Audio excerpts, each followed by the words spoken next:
The success of the Shillong Cherry Blossom Festival 2021 has resounded again as the festival wins three awards in three of the heaviest categories at the recently concluded WOW Awards Asia 2022 at Geo World Convention Center, Mumbai on the 19th and 20th of this month. WOW Awards Asia is the most reputed recognition platform in the world for events encompassing almost every aspect of the event industry in Asia and the Middle East. It is an initiative of Event FAQs in collaboration with EEMA and KPMG in India as the process advisors and evaluators.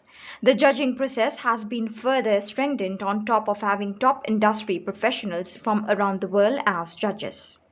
The awards given are on the following categories: Festival of the Year, Art, Culture, Lifestyle, Gold; Best Tourism Event, Gold; Concert of the Year, Silver.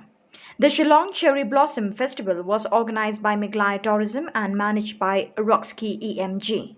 The organizers attribute the success of the festival to all those involved in the festival, whom without their rigorous and full hearted effort, the recognition wouldn't have been possible.